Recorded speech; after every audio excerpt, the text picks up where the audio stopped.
Jerry Teaches Chinese here. I'm going to answer a viewer request today. This viewer understands the expression for come here or coming, which is 来了, 来了. So for example, if someone's calling me and I'm doing something and the person keeps calling me and I want to tell the person I'm coming, you could say 来了, 来了, 来了. If you're inviting people over to your house and they finally come and you open the door, you're like, oh, 来了, 来了, 来了, 你好, 你好, 你好. So it's a way of just indicating that people are here or that you are going to be there. The viewer was confused because 来了 can be used in other context. For example, 我把这个工作拿下来了 or 我把这个碉堡打下来了. So the first sentence, you got the job. Second sentence is used in a lot of Chinese war movies. I took the fort. So the viewer was confused. 来了 usually indicates arriving or coming, but how do you use it outside of the context of coming and going? The best way I would explain it to the viewer, what you want to do is you don't want to think of 来了 as an expression that you can build on other things. Instead, you think about the word 了, 了, 了, 了. Now, what is 了? 了 is a common expression that goes usually at the end of a sentence in Chinese, and it's to indicate more emotion or more emphasis. A lot of times if you have a 了, you know there's an exclamation. So compare this, 你死 versus 你死了. There's a different emphasis on that. 死 means dead. So if you say 你死, it's like, oh, you're dead.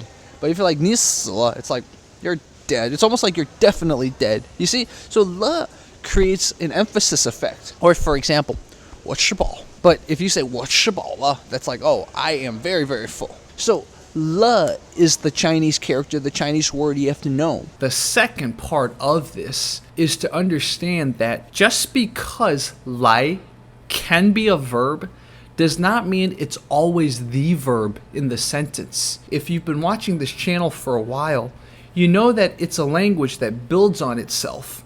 You have certain words that get used to form bigger, more complicated words and expressions. Just because a phrase or something has 来 does not mean 来 is the key verb. For example, 出来 means come out. 来 is not the most important part of that word. It's 出, which means out. 起来means get up.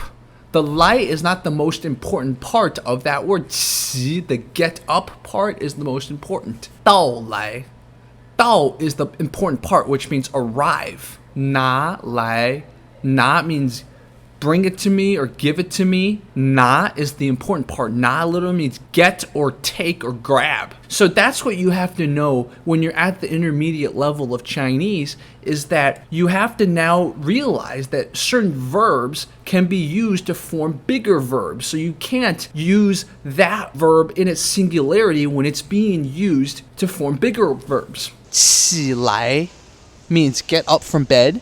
So if you say 我起来了, 我起来了, that means I'm getting up. If you were to break the sentence down into 我起 and then 来了, it doesn't make sense because expression is 起来, that is the verb. 起来 was the subject, 了 is the emphasis. You see, so this is how you have to tweak your understanding of this. It's not 来了. You think about 了 and how it pairs with all the expressions that in Chinese use it. You understand what the verb is, and then you understand how the 了 fits in with the verb. In the case of 来了, 来 is the verb. If you had an expression that was a bigger phrase than just the word 来, then you have to figure out how the word 来 fits into the bigger expression. And then you take the part of the 了 and how the 了 fits into the verb. So final example, let's say I'm coming home.